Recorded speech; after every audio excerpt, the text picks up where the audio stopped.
మనకి ఎందుకండి ఎవరి వ్యక్తిగత జీవితాలు ఏముంటే మనకి ఎందుకండి. ఇప్పుడు మా కూడా ఫోటో సిబిఐ ప్రస్తావించింది అదే, ఆ కారణంగానే మర్డర్ ఫర్ గెయిన్ జరిగిందని ప్రస్తావించింది మొదటి చార్జ్ షీట్. నాకు అర్థం కాదు ఏంటంటే రౌండ్ వేసిన సీలు, స్టాంప్ పేపర్లు, అసలు వీలునామాకి స్టాంప్ పేపర్ తోనే పని లేదు.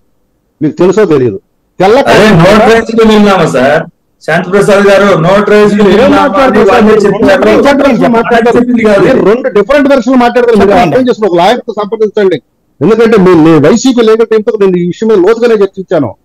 నేను మీకు ఇంకో విషయం కూడా చెప్తాను కావాలి ఈ డిబేట్ లో. అసలు వీలునామా రాయడానికి స్టాంప్ పేపర్ తో పని లేదు, వైట్ పేపర్ మీద రాసేయచ్చు. కానీ దానికి ఉండాల్సింది ఇద్దరు సాక్షులు ఉండాలా. అది మా సమక్షంలో జరిగింది ఆ ట్రాన్సాక్షన్. ఒక దస్తూరు గారు ఉండాలా. ఆ వీలునామా గారి వివాదాస్పదం అయితే వాళ్ళు కోర్టులకు వచ్చి సాక్ష్యం చెప్పాలి. అది మా ముందే మాకు చెప్పి రాశారు. అతనే రాస్తే అతను చెప్తే ఇతను రాశాడు అనేది.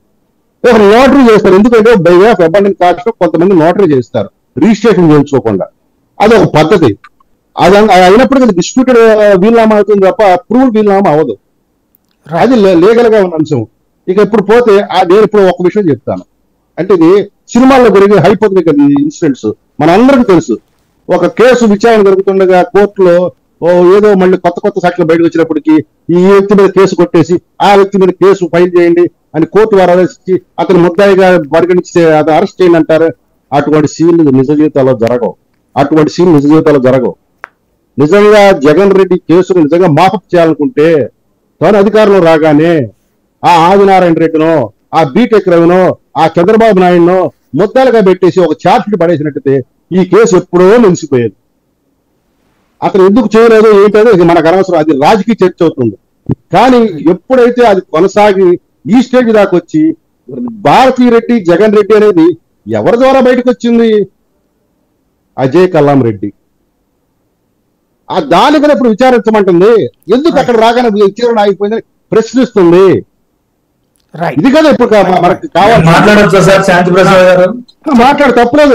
మనం శాంతిప్రసాద్ గారు ఏదో అజయ్ కల్లాం గారు స్టేట్మెంట్ ఇచ్చారు. బహిరంగంగా ఒక స్టేట్మెంట్ ఇచ్చారు. ఏమని ఇచ్చారు?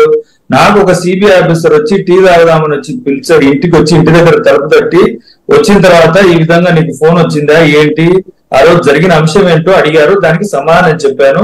నేను ఎక్కడా సంతకం పెట్టలేదు, ఏం చేయలేదు. కానీ సిబిఐ వాళ్ళు ఈ కేసులో తప్పుదో పట్టించే దిశగా నేను ఇచ్చిన స్టేట్మెంట్ పట్టుకొని ఈనాడు పేపర్లో, ఆంధ్రజ్యోతి పేపర్లో కొన్ని మీడియా సంస్థలు వచ్చాయి, ఇది తప్పు అని ఒక స్టేట్మెంట్ ఇచ్చారు. అది కూడా ఆయనకు అధికారం లేదని మీరేదో అడ్వకేట్ గా చెబితే